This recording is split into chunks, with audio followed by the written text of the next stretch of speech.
Welcome to For Real Watchers Radio Show, worldwide live, with the best experts as guests. And with your hosts, Jerry Dean and Brett Warner.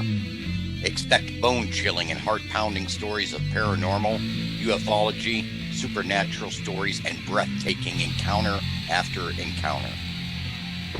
Join us as we dive into the abyss of the unknown. Every Friday night, 8 p.m. Central and 9 p.m. Eastern, right here on the best paranormal network, Paranormal King Network. Dead between your eyes, pulling no punches. We'll see you on the other side. Be prepared for anything. Weak hearts dare not enter.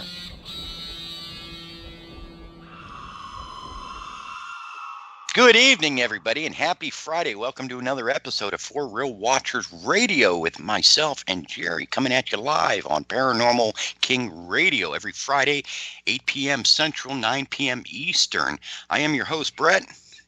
And I'm your host, Jerry Dean, and we have got a special show tonight. We dug up these crazy guys. I don't know where we got them from, Brett, but, you know, we kind of thought twice about it because they've been known to be a little out there. But, hey, you know what? Without further ado, let's see if we can get these crazy nuts on here and get to talking. Absolutely. Go ahead and introduce them if you want. That's fine. Jerry? You really want me to? Yeah, go for it. We got a live audience out there. All right, I guess if I have to. Ladies and gentlemen, tonight will be Meet Your Makers special. You get to meet us. It's a meet and greet. We're not doing this because of ego. We're doing it because a whole lot of our listeners out there really want to get to know who we are, how we started, and we're here to tell you. I've got stories. Brett's got stories. And through all the guests we've had, Brett, there's a million times I wanted to jump in there. And, man, if I was being interviewed, I could just tell some stories or add to that. And I know you, too, wanted to jump in there. But tonight, It's our night. We're going to let the people get to know us. Yeah, I agree. This has been probably long coming for a while. For those who don't know, we have our YouTube channel, For Real Encounters Networks. And for those who are subscribed, they see the comments and that. And I think this is something that's been on the burner for a while. People are wanting to know who we are. We get questions, where you're from, what got you into the paranormals, what spooky things you've done. So me and Jerry got together and decided to do a show like this. And that's kind of where we're going to go with this. So I don't know. How do you want to start this, Jerry? Well, I was thinking we'll age before beauty. I'm the old one. So, okay. Why don't we start with me asking you a question, Brett? Are you prepared? Are you ready? I think so. I'm just winging it. You go for it. We're gonna keep our guests quiet. Don't be interrupting, guest. You don't get to steal the show. It's Brett and I turn. We're doing this time. There you go. Those in the chat room, if you got questions, y'all shoot them at us. We're here to answer. Like I said, this is Q&A for Brett and I. Just get to know each other. I mean, here we are, right here. Y'all ask for it. Dead between your eyes, pull no punches on us. We'll pull none on you. We're here to answer questions so you can get to know who these madmen really are. We definitely calm it down during our shows. But tonight maybe you'll see the real us, right?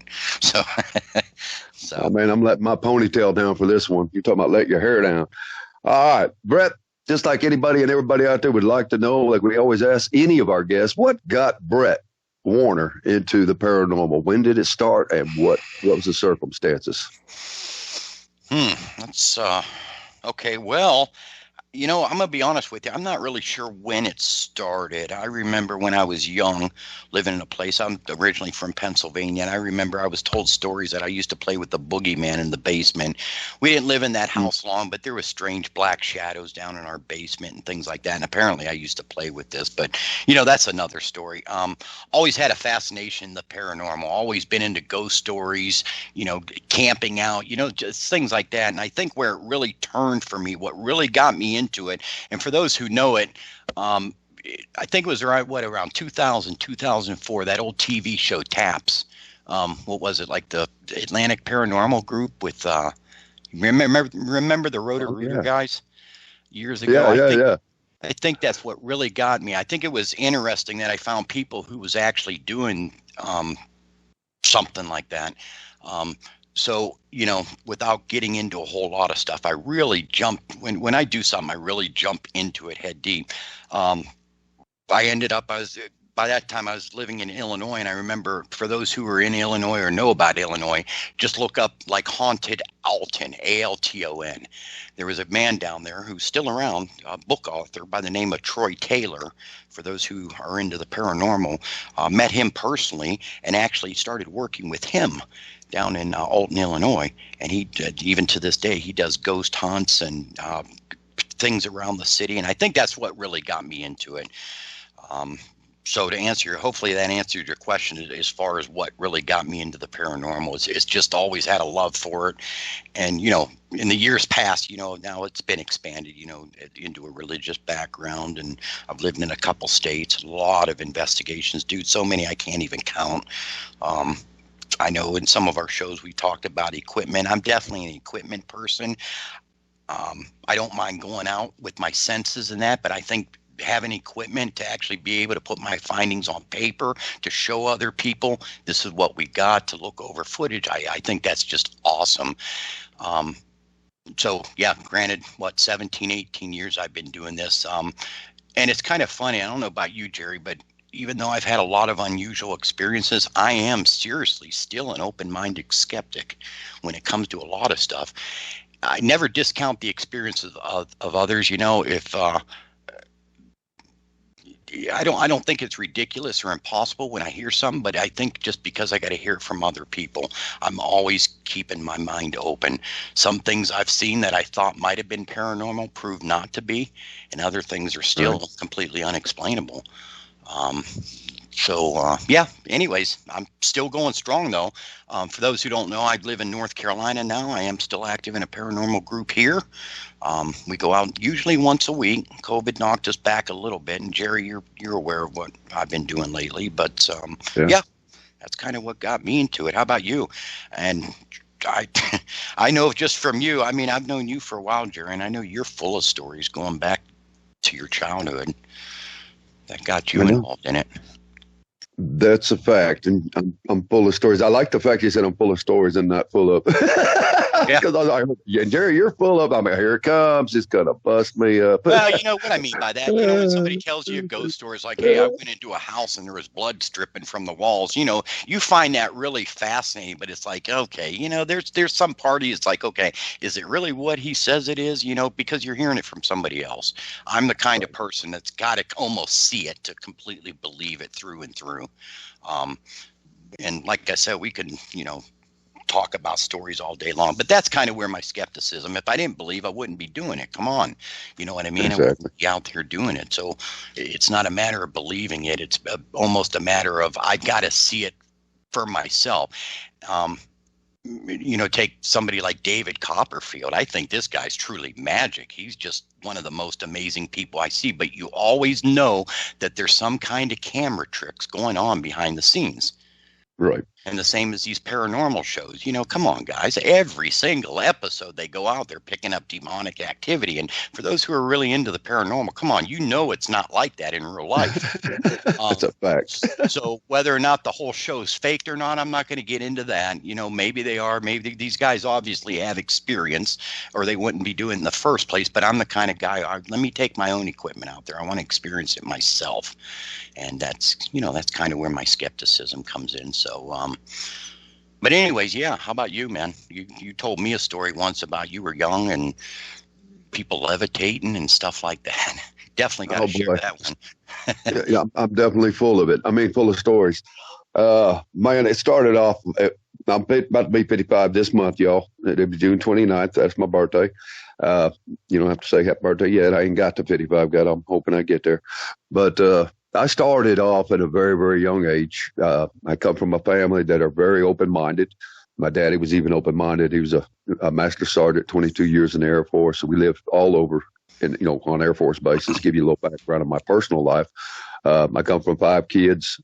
We had another brother. He passed away, and we are now, we're now 5 kids. We had 6 anyway. We was a family that we loved Halloween. We loved decorating the house. My mom was majorly into some witchcraft. She was into black magic. My mom was into occultic stuff. My mom used to scare me. So the invitation for whatever was in my home our home back in them days, it was already written because of the things she was dabbling in. My mom would conjure things up. Uh, she was a very loving woman, but there was that side of her that when she was, I don't know, it was almost like a switch that come on. She was just a different person. And even as a youngster, I'm talking about knee high to a grasshopper, y'all, I was scared of those moments where she was unpredictable. You just she was almost I ain't gonna say bipolar because God, if she listens to this, she's still alive. She'll probably kill me, but she just wasn't herself. And if you ever dealt with anybody who's dabbling in the arts, dabbling with occultic, satanic worship, or any of that, she had a book on Satanism. She had a book on the cult. She studied religiously. So my link to, I believe in them days, the paranormal or demonic or anything that I witnessed as a child would definitely be the link, would be the doorway, would have been my mama. My daddy was too busy being a master sergeant in the Air Force. He wasn't dabbling and nothing like that. He helped decorate the house. So we're very big fans of Halloween. We used to do the whole decoration with the hand that Oh with yeah. the box. Pass out the candy. We went all out. Ghost in the trees, my dad would rig stuff. My brother David got the rigging from my dad. Now, that leads me to my next part of my life.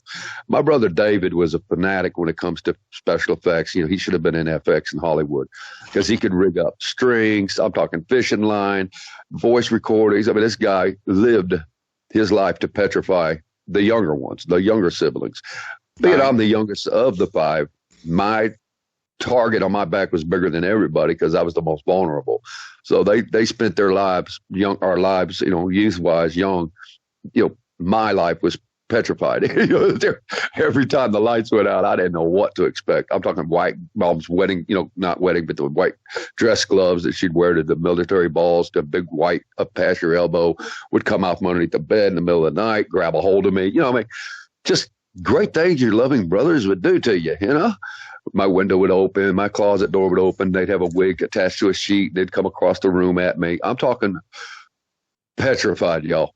And I was a glutton for punishment because they'd always tell me, "Don't you watch this movie? Don't you? We catch you." Dad even told me, "This ain't suitable." Back in them days, TV ratings, movie ratings, parents actually stuck to them. These days, I don't even know what parents do, but I know I've always been strict on my kids what I allow them to watch. Violence, Hmm. anything too scary, and half the stuff out there is all blood and guts, and how many ways you can food process somebody, with a meat cleaver or whatever. I mean, it is the hack 'em up, bloodthirsty, yeah, thriller. I guess I don't even like those. I love the paranormal, Brett. I mean, you talked about this, Oh yeah. but when I was young, again, that's the doorway in. I started noticing things at a very young age. Now, my first encounter, real encounter, here we go. 8 years old. Okay. Now, remember, my mom was dabbling in this. We even had a black cat, y'all, named Sebastian with green eyes, and he always sat on the back of the couch. This cat was huge, but I was scared of him too. He clawed me and he'd hiss at me and he'd raise up, like you see the hair and all that. I was petrified of that cat too. Pretty much spent my life, my young youth, petrified.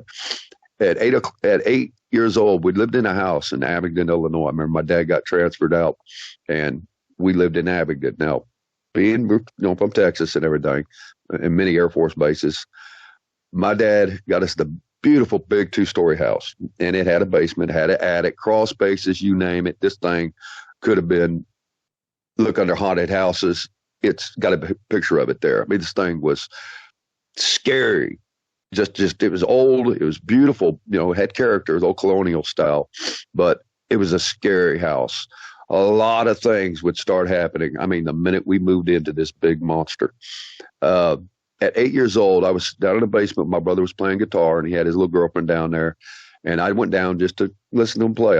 That's what I used to do. I'd go down there and listen to my brother play guitar, my brother David. And there's a curtain that separated one part of the basement from the other. It was a brick wall, but the doorway, there was a curtain, not a door. And I was walking over, to my brother David, about to give him a hug, because, we were a loving family, even though he petrified me on my younger years. But I was about to give him a hug, and I hadn't seen him in a while. And I reached out to give him a hug, and this curtain flies out, wraps around me. I mean, literally wraps me up like a burrito. As God is my witness, this happened.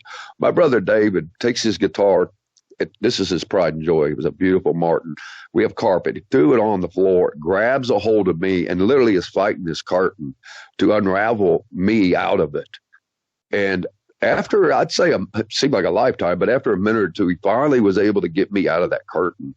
And there was no breeze. This wasn't just a little gentle breeze or somebody had blowed a fan or nothing like that. Everything down there was still, there was no Wow. current airflow. This thing came out and wrapped itself around me. That would be my first real encounter. Now, I've seen things when I was younger with my mom, moving objects, stuff like this. I've seen some things. Even my mom levitate off the bed when she was in her little trance states, when she was doing different type of rituals, and even her little friends getting together around fires. I've seen some things, but this was the first time something happened to me. So you want to talk about a for real encounter? That was my for real encounter at age 8. That, my brother That's and crazy. ladies and gentlemen, would get me into a lifetime of seeking out answers, finding out what is around us, what's in the dark, what's not in the dark, what's in the dark, what's behind the door, what's behind the curtain, what moved that curtain, why are things that we can't see so actual effective in the real realm that we live in. The spiritual realm is just as real, if not more so. Oh, And I've yeah. I learned that through the years. had a question Absolutely. for you from somebody in chat. When did you become religious with a pagan mom? Well, to be honest with you, my mom, years later, I was probably 12 years old. And my mom and my dad, we used to have hoedowns. This after my dad got out of the Air Force, and we'd have hoedowns with our family every night. My Hmm. uncles could play banjos, mandolins. My dad could play guitar. All the boys, my brothers could play. I could pick a little, but we'd always get together. We're a real tight family, and I mean, all our kinfolk would come over. We just have a blast. Well, my mama back in them days could drink a grown man under the table, box a grown man under the table, and cuss a grown man under the table because that was my daddy's Mabel Joe. That woman was hell on wheels, Hmm. but she found God. She found God at the Assembly of God Church in Abingdon, Illinois, and she came home. She had a friend invite her, and I guess she just got tired of the lifestyle. I don't know, but she's still very active in occultic stuff. Uh, very, very active. And I guess again, I think the problem was she started seeing the effect it was having on her marriage, and she wanted to not just the marriage but the relationships, even with us kids. There was a lot of arguing going on, more so than ever. Mom was getting deeper and deeper into some things. She wore a pentagram on her. I mean, dad even told her that stuff's got to go. He didn't say stuff, that shit's got to go, Yeah. or I'm gonna go. My dad loved God, but he was never religious. He was an old farm boy from Biggsville, Illinois. My mom's from Waco, Texas, so you got the North versus the South. It's like a civil war going on in our house. Hmm. But my mama went to church, first Assembly of God, gave her heart to God, took Jesus as her Lord and Savior, and that was it. That's what I remember. I remember coming home, but all of a sudden, religion would be the key here. Found religion. Now, I'm not religious. I'm a spiritualist. I believe in God. I believe in Jesus, but I do not believe in religion, man-made doctrine. And I've been Okay. studying the Word for a lot of years.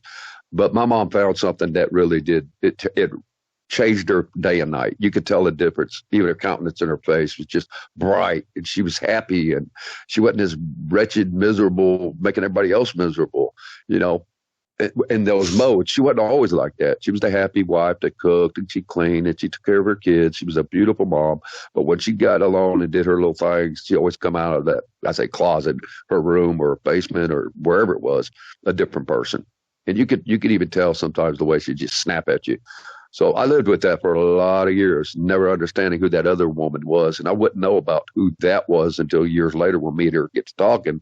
Mom, what was this? I seen you do that day. And Right. now she's got a testimony out of this world because things happened to her. So that's where it all changed, man. God.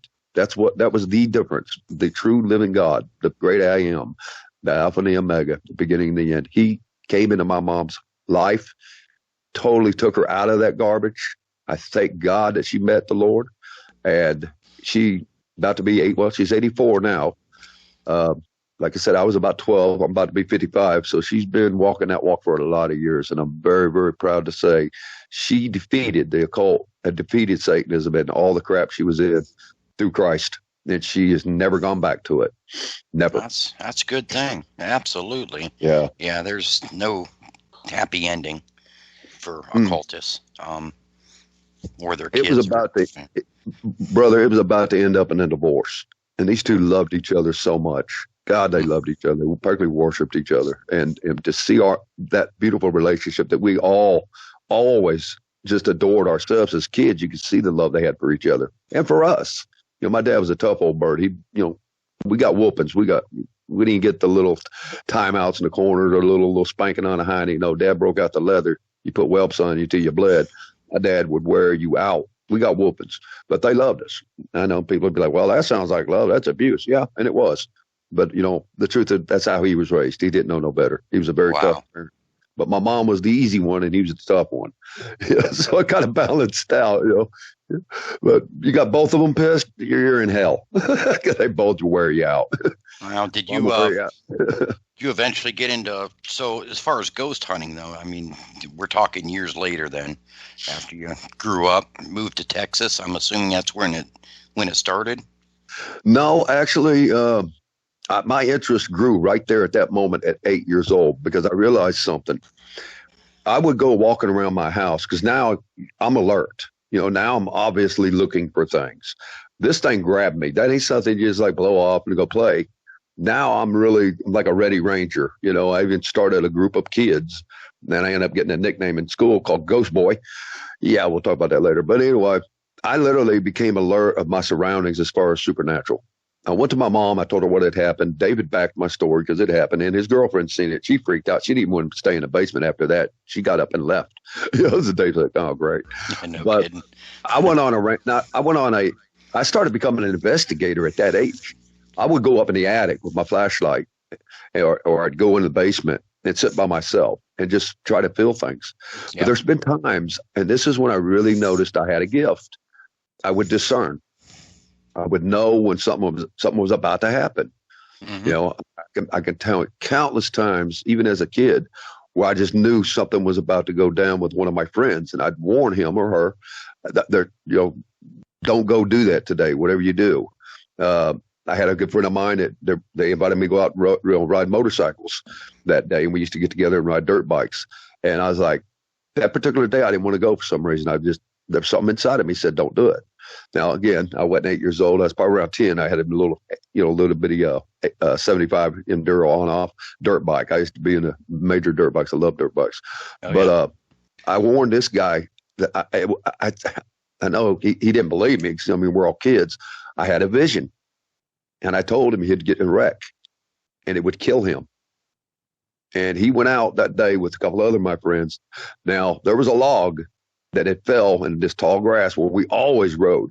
It was across this path, but sometimes the grass grows back. We haven't been there for a while because you'll wear a path down after a while. But this particular day, and I'm not going to name his name, but people that know from Abilene know what I'm talking about, hit this thing full tilt boogie.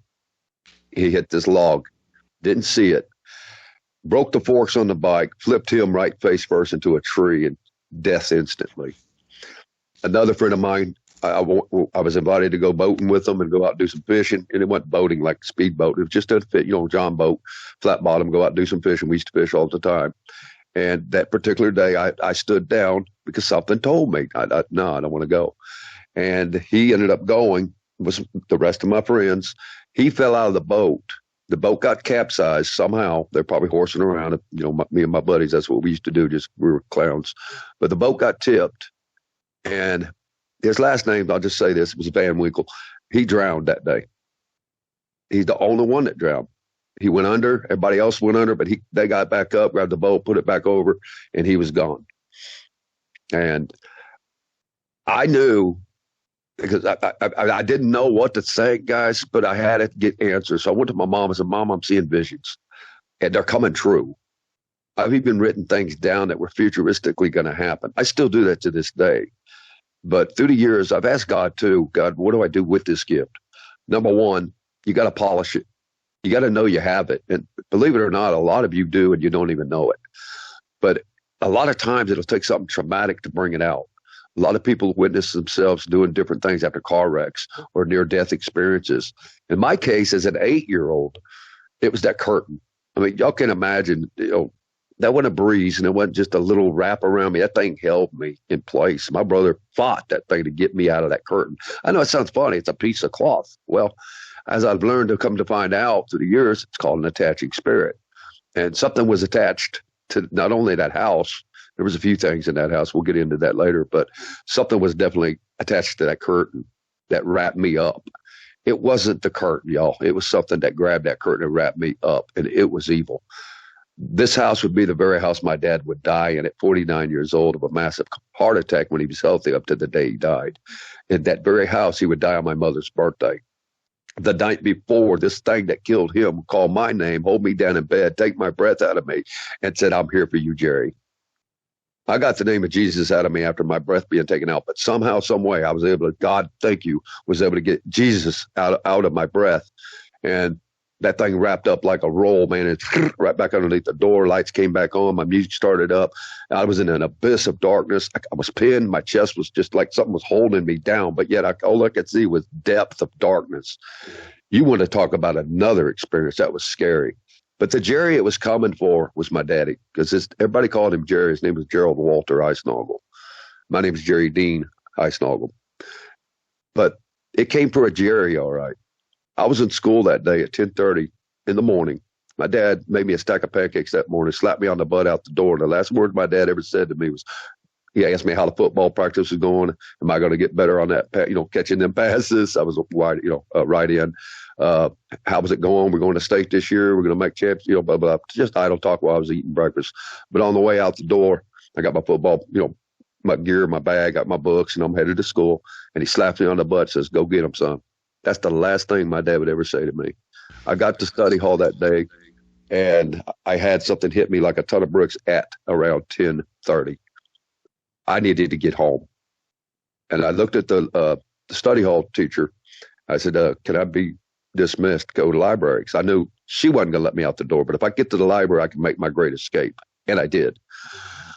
Meanwhile, I was literally got out of the library. I'm all trucking down the hallway. I get called over the intercom to come to the office, the principal's office.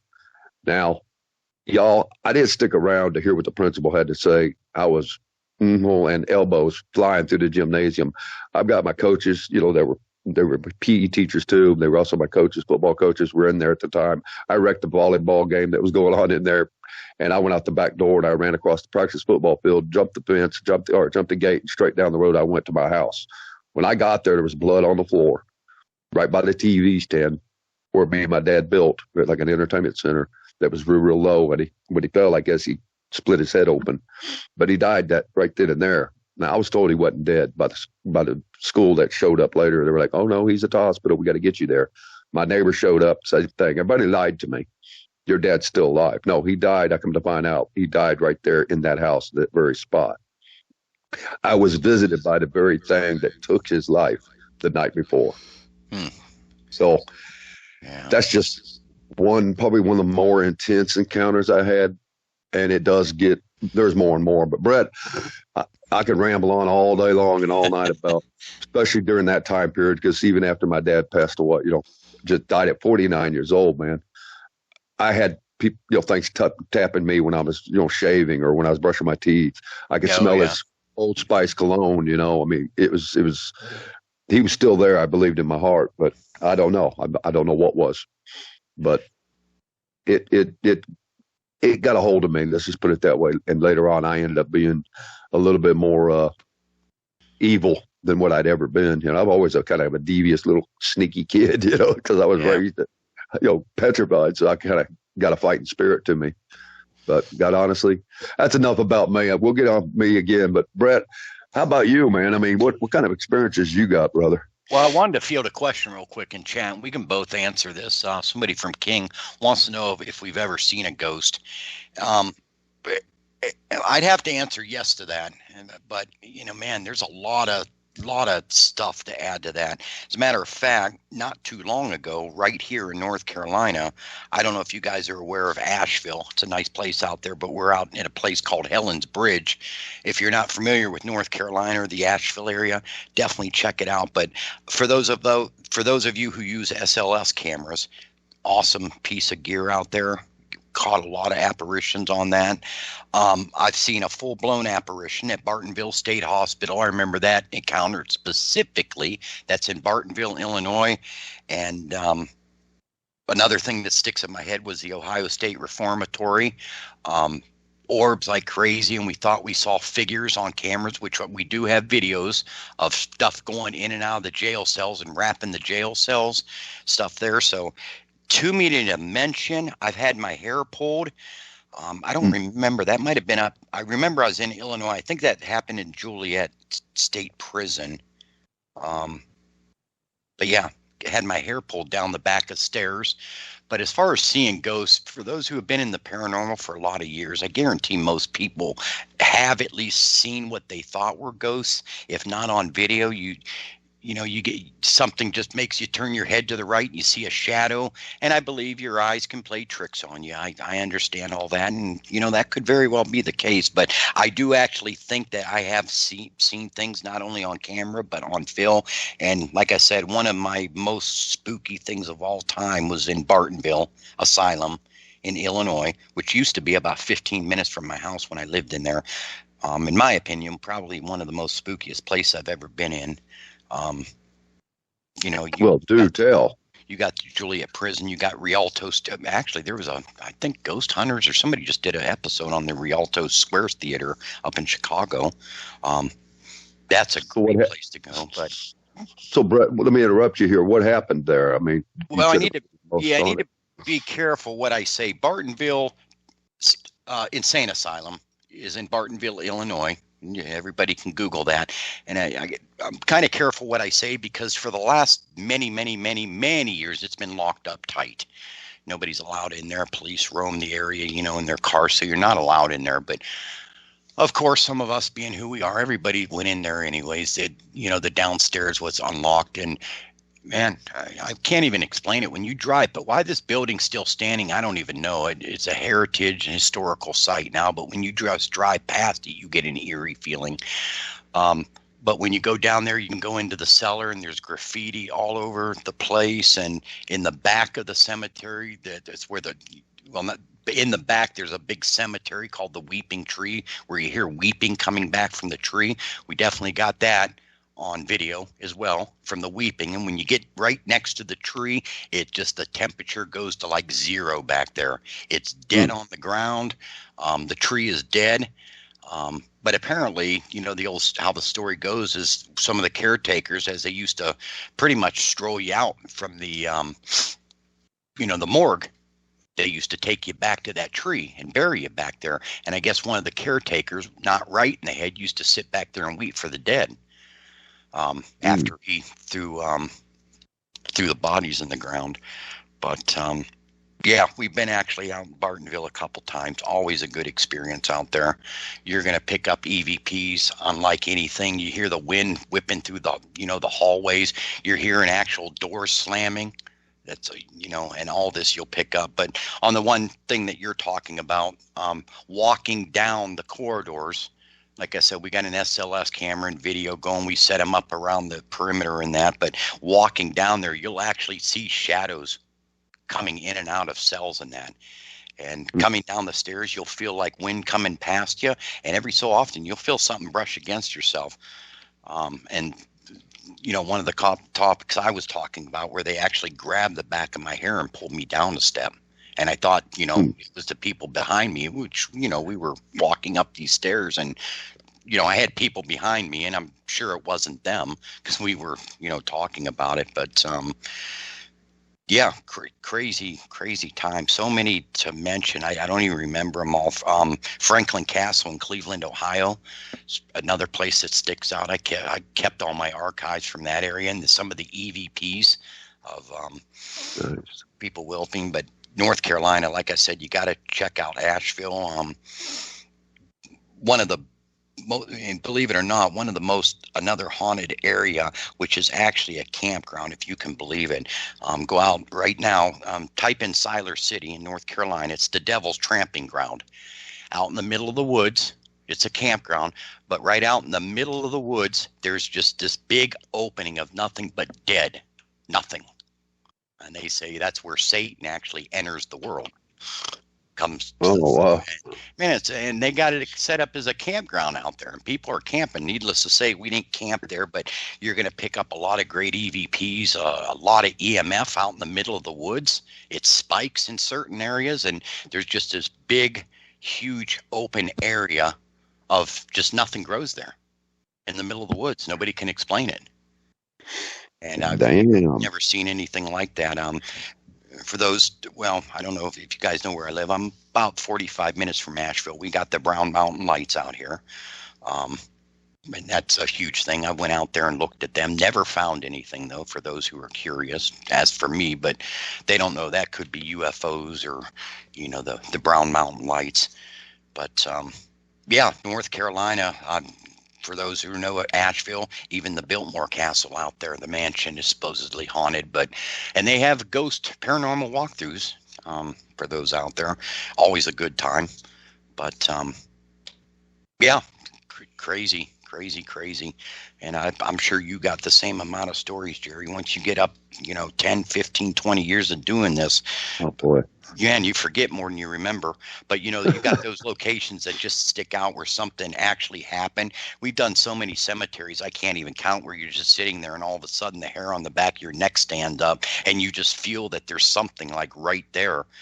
And you got your recorder playing and you turn around and it's just something's not right with this location. We've all been in cemeteries, for whatever, but, some of these places are just not right. You can just feel the energy. People are watching you. And it's, those are the places you got to really watch out. But, Bill, as far as I go, I think, it's hard to say. I've done more supposedly haunted houses. I'd have to say haunted houses. The question, Jerry, was what do you prefer, haunted houses or haunted forests? I'm a big outdoorsman, which that's another story, not for this show, but part of the reason I moved to North Carolina. But I'm a huge outdoorsman. I'm into camping and hiking and all that. So I love the forest and stuff like that. But if it's an actual paranormal outing, probably a haunted house.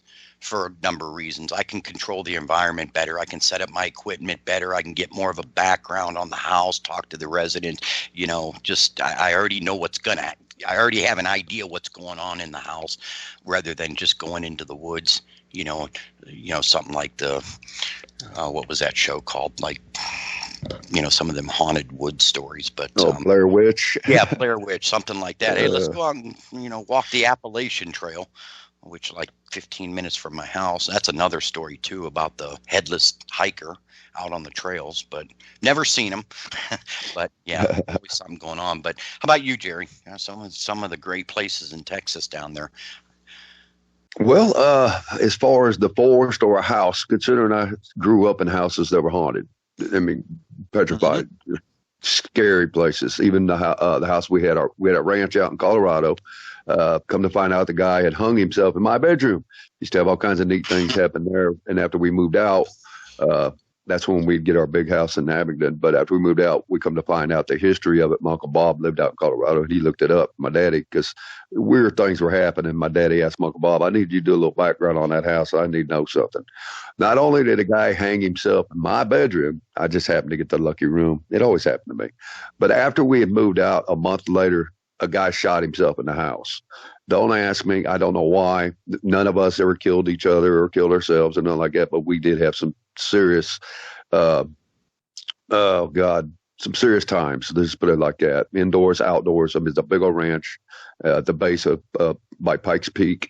And that was some of my happy moments on that ranch. Double J Bar 5, Jerry Joe, 5 kids.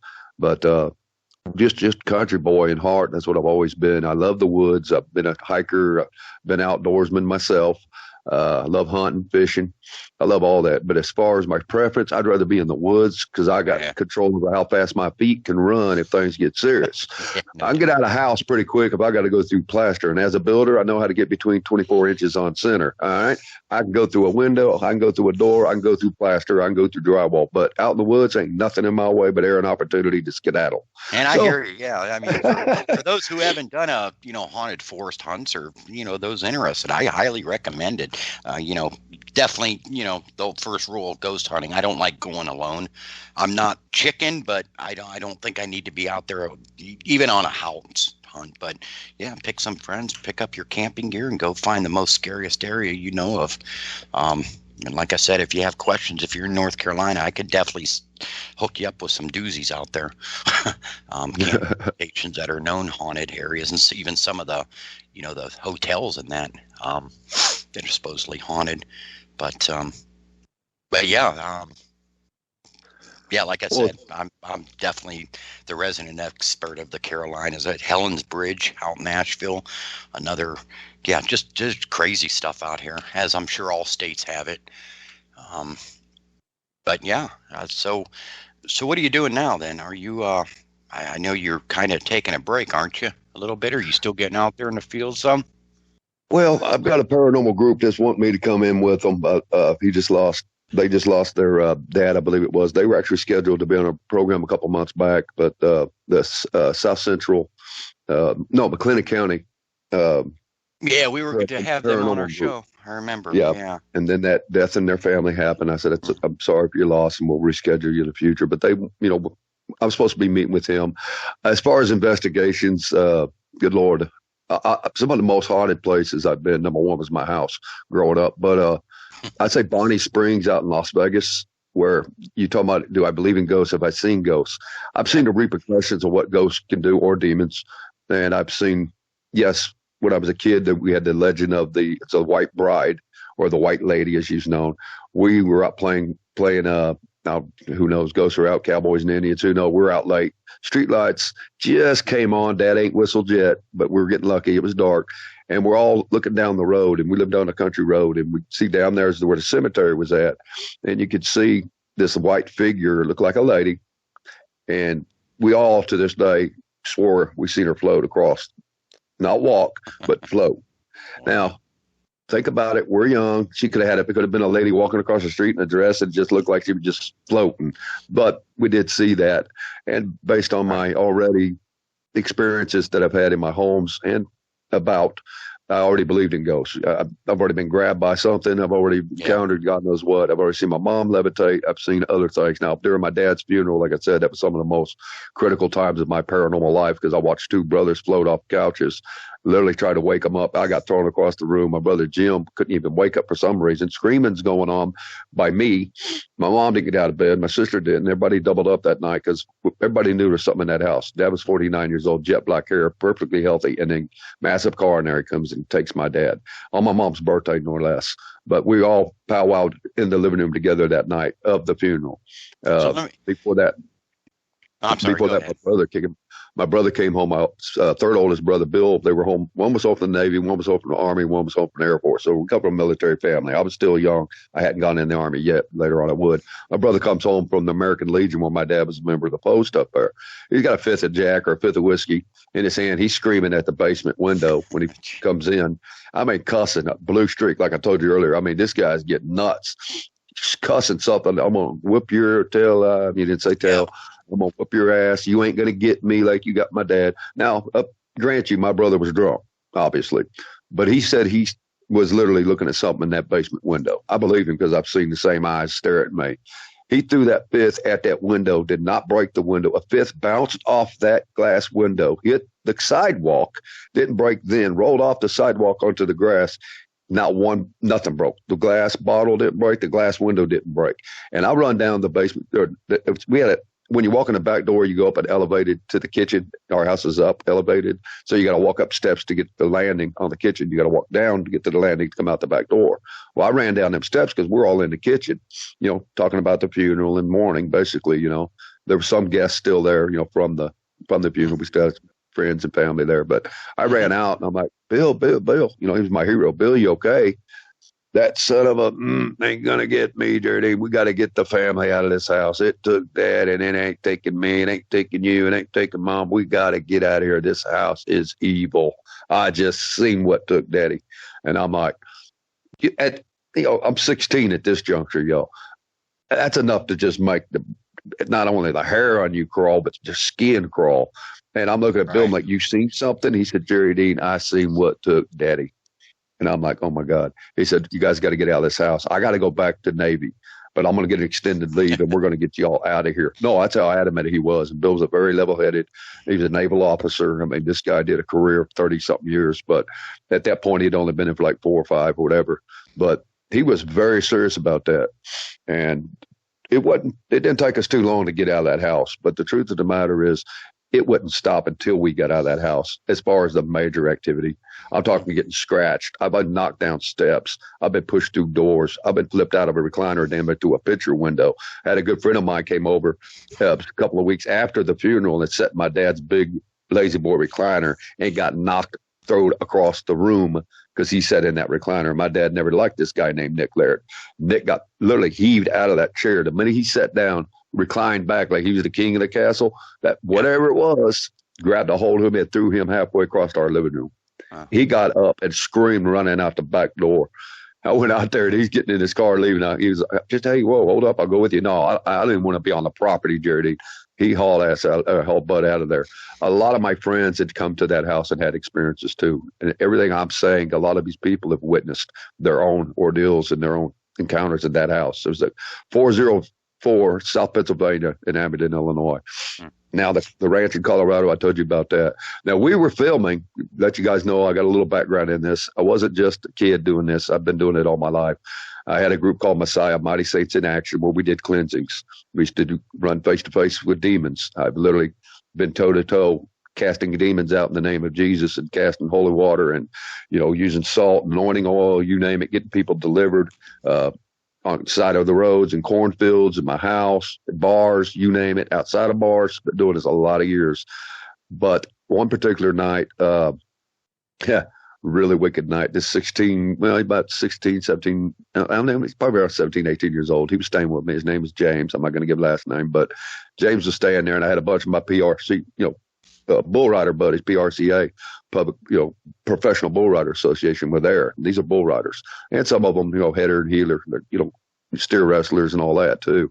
We were throwing a big old party. It was a Super Bowl, Dallas Cowboys back in '94. And I'll never forget it. This kid comes in out of nowhere. I ain't seen him in a while. And he is acting weird. And all my buddies, they break for halftime. And we're all sitting around drinking cold beer. That's what we did back in them days. And this kid just started growling and started drooling and started talking in weird voices. Now, I got my but I'm 6'3", and I'm pretty good size, but these guys make me look like a dwarf. I mean, these are some pretty big boys. They're like, oh, hell, you ain't going to come up in here and do that, Jared. He says, you need to take your butt back out that door before I throw you. This guy got up to go get a hold of him. This thing, whatever was on this kid, in this kid, jumped up and knocked the living tar out of him that quick and had hit him and sat back down. I looked at all these grown men and said, y'all need to leave my house right now. See, Jesus always got the unbelievers out of the room. I knew I need to get these guys gone. Because if you're not a believer, you don't need to be in the midst of something like this because it can literally do bodily harm to you. And these guys, being the rough and tough guys they are, decided, nah, man, you go ahead and do your thing. We've seen you in action before, buddy. You go ahead, brother. No, this is different. Y'all need to leave. I'm warning you. There's something big here this time. I mean, there's been some bad things in the past, but this is huge. There's something over this kid. Nah, all right. Then suit yourself, but go in the other room at least. Go into my kitchen. I had a big old kitchen with the island. They're all standing around the island. Well, this kid does a flip off the damn couch. I mean, just stands up. I don't know how fast he could stand and flip, but he did it. And he's on the other side of me. It's quicker than I could even blink. I mean, he was that fast. Hauling butt, jumps over, hurdles my couch, and now he's on these guys in the kitchen at the island. And he starts to just beating the tar out of 5 grown men. Now, could this kid done that by himself? No way. He was a fragile, brittle, long and lanky kid, But these are grown men getting their they're getting their shirts ripped off, getting clawed, scratched, bit, punched. I mean, this thing, you can't even, they're not even trying to do anything but try to get out of the house at this point. They went out that back door, some of them literally with cut marks and scratches and blood dripping off of them, bloody noses, hair been torn out of them, T-shirts ripped. I mean, this thing went ballistic. And I went in there and I charged this thing. I grabbed my holy water off my mantle. I always kept my holy water up there, and I just splashed it down. The minute I hit it, in the name of Jesus, I demand you. And that thing hit the deck. Boom. And I grabbed my anointing oil and I anointed his forehead, put across there, and I started praying in spirit. And my guys, my non-cowards, are standing at the door looking through the back glass, checking everything out. They weren't coming back in. So there I am praying, laying of hands. The Bible says don't be quick to lay hands. But This kid started throwing up and it's not rolling out of his nose. And he got delivered that day. And I'm proud to say he accepted the Lord as his Lord and Savior, Jesus Christ. He's born again, walking the walk to this day. But he got delivered that day. These guys didn't take heed to a warning, get out of the house. You don't play with these things, y'all. No. I've seen it too many times. At Bonnie Springs, some lady got, ripped. Three scratch marks right down her back. Now she was wearing a little itty bitty thin blouse. We got looked at first, but me and my fiance were about maybe 10 foot back. There was no way I could have done it, and it's kind of lit dim back in there. You get to go around the back part of the Bonnie Springs. If anybody's ever been there, it's a pretty cool place, but be prepared. But this lady just got ripped just right down her back, and then we could hear this growling, kind of a breathing and growling at the same time, very deep, very eerie. And that's what I told everybody that was, you're on a tour, basically. I said, we need to pull the plug right now. I grabbed a hold of her. She spun around. Her eyes were just big as basketballs. She's just staring at me and she's shaking like a leaf. And I'm like, baby, we need to get you out of here right now. I don't know what you've done. But she was talking smack the whole time during the tour, too. And all of a Yeah. sudden, it just, wow. Another time we're at Psycho Asylum in Texas. I think it was Austin or San Antonio. It's been a lot of years. We were down there filming. And we had a person get their hair pulled, got knocked over, got knocked around. In fact, my fiance, who's never been on an investigation back then, Kathy Jean, who used to be my co-host years ago on my other show, and she got woke up to the realization this ain't fake. This stuff's real. So she got pushed, her hair pulled, got knocked around. Our spirit box picked up God knows how many voices on it. I believe with the little stick figures, beliefs we had. Yep. There was like 30 something figures in one room. It got ice cold, and that's Psycho Asylum. Y'all want to look that up? We even got pictures, video of that. But we did a lot of filming down there. New Orleans, we did filming. We did filming out in Nevada. We did filming in California. Good friend of mine, J.J. Rogers, did the Linda Vista Project movie. He's done other movies. But I've been in this not just in the investigation side of it, but I've actually done radio talk show hosting for over 10 years. TV, we're working on a TV show still in final editing coming up. Hopefully we can get it sold. But other than that, the reason I'm in is to educate people and enlighten people and hopefully make a difference by letting people wake up. These things are real. And Brett, I think that's what we do every week. We bring experts, we bring in common folk too. Yeah, but we also try. try to bring in some really real big experts, Yeah, and that's like you said, entertain and enlighten people. We're not trying to make anyone believe anything. It's you got to go out there and experience it yourself. But Jerry, real quick, we had a question from Terry. Tell us a little bit about Texas Chainsaw Massacre. You know where the house Texas. is. Okay. Number one, if you look up Texas Chainsaw Massacre was based on an actual attack or actual massacre that happened somewhere up in Ohio. Ladies and gentlemen, the Texas Chainsaw Massacre did not happen in Texas. That's not to say there ain't been some massacres and some bloodbaths, because there's a lot of cult activity in Texas and satanic cults and all that. But that movie is bogus. If it's blaming it on Texas, just like my buddy, everybody's David Koresh. That wasn't even his real name. And I have actually have friends that died in that fire at Mount Carmel. And a lot of these people were just good people. In fact, the guy, David Koresh, used to come into the bar I worked at years and years ago. We used to order a Diet Coke. He'd sit there and talk about Jesus, but he never pushed nothing. And he never did. Let's put it this way. The government set this guy up as some kind of a psycho messiah wannabe or whatever, another Jim Jones. And guys, I'm here to tell you he wasn't. No. And David Koresh wasn't his name. But anyway, I went up there to help do cleanup afterwards, and it was infested with spirits. Let's just put it to some very, very interesting film, some very interesting footage, cameras, people getting touched, smell of death all around, but not because of burnt bodies and things like this. Had been after the burning had, they all the ashes had, been sprayed and, water and everything else. It was a nasty smell, no doubt. But to this day, you can still hear laughter from children. You can go out there. They've got it all fenced off, but you can go out there. You can get things on film. Again, my crew, because I'm a contractor by trade, a builder, and I do demolitions and I do cleanup, whatever we need. But I went out there and was blessed to help out with the cleanup. And unfortunately, I'm sure some of the bodies that we, bones and whatnot we seen were some friends of mine. And we used to pick guitars together and used to run around. And I've even been in studio with some of them that used to, hang out with me in studio, because they were a lot of musicians was a part of that Branch Davidian group. They weren't as bad as what they've been painted to be. They really wasn't. And to just to satisfy the government, I will give them a black eye right now and tell you they weren't portrayed as the people they really were. These people, yeah, they had guns. They were preparing for the end, y'all. You got preppers out there all over the United States, but a lot of them are in Texas. But they're not going around shooting people. They're not preparing to go out and make a massacre. They're preparing for the end to protect what they've got. When people don't have it, they're going to break into your house to get it. Yeah, That's why I saw the movie. preppers. Yeah, they didn't. Yeah, who knows, man? I don't know the guy. I didn't live down there. I saw the movie, and they didn't portray him as a horrible guy, but you had mixed marriages going on down there, and I don't know how much of it was true in the movie. I don't remember him doing anything evil, but multiple wives and fathering children, and as for me, for the record, I don't know, because like I said, I wasn't involved in it. I don't know what went on, but Well, it's kind of like the Mormons. A lot of Mormons believe you can have multiple wives. Even biblical people in the Bible had multiple wives. But we look in the day and age that we live in, we have laws on the books that you can only have one. Anybody other than that, is bigotry, or, basically it's evil, it's a sin and all that. Well, who sets these rules? I don't know. But as far as was he trying to be with children or anything like that? No. Did he have children? Yes. From different wives? Yes. mm-hmm. Was he a Jim Jones? No. There was no drink the Kool-Aid and let's just kill the people. No. Right. They could have got this group anytime they wanted. They could have got any of them.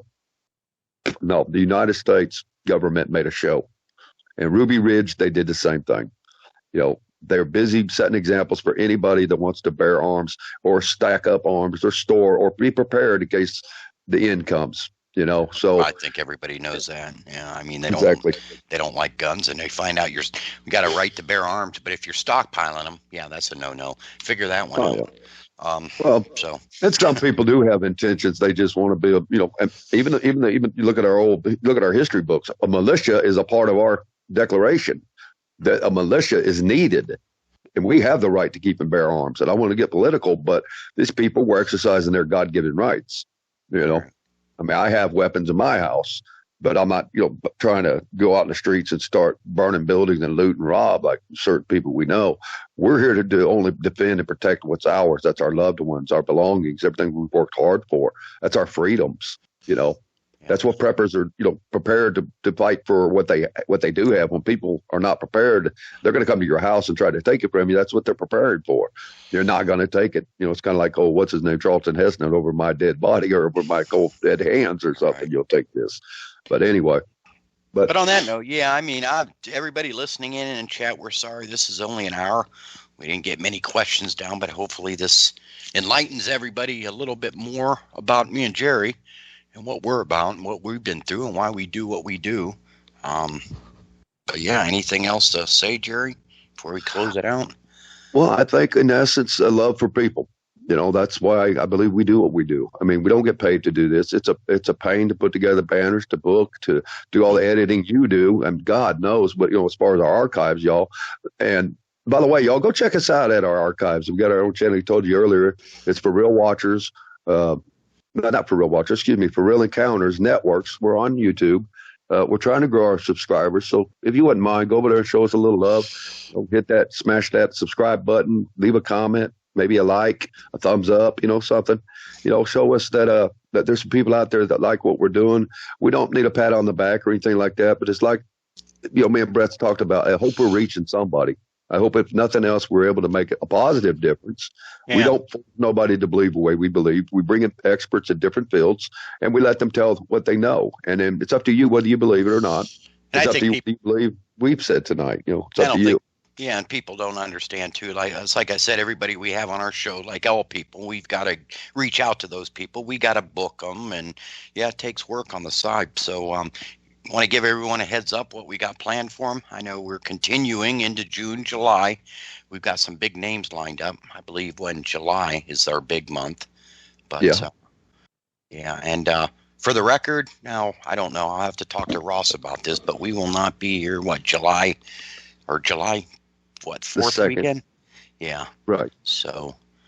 Yeah. Yeah, everybody stay tuned though. Like I said, we're not going anywhere. We've got some big names lined up. The more people subscribe on our channel and subscribe to our Facebook page, we've got the attention of some people now, and hopefully we can get them on the show here in the upcoming weeks or months. And yep, that's it. But anyways, everybody, want to thank everybody for tuning in tonight to another episode. We will be here next Friday with another guest.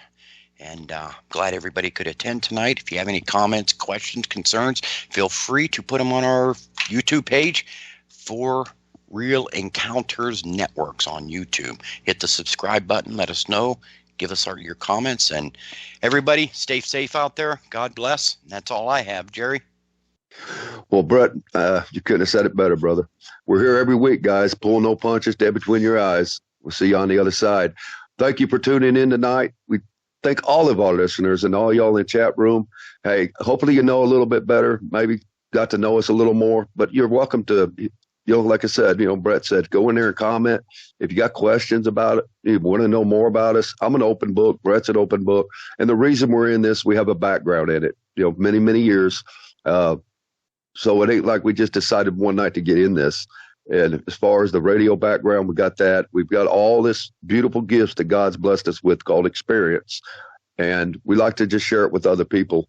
And for those of you that have woke up, I started a group years ago called For Real Encounters International. I started that group so people could come out and tell their stories. Brett and I are firm believers that everybody's created equal. If you have a story yourself, I don't care. We don't care if you've not written a book. We don't care if you haven't been in movies. You're not an actor or producer, or you're not on a show or whatever. We love common folks because we're common folk. If you want to shoot your story off to us, we're more than willing to listen to your story and to get you on here as our guest. This is the salt of the earth that runs this show. We're both military veterans, Army retired, both of us. And you know what? Every one of y'all have a right to be heard. And we'd love to hear your story. So reach out to us. We'll get you on the show as a guest and let the whole world hear you.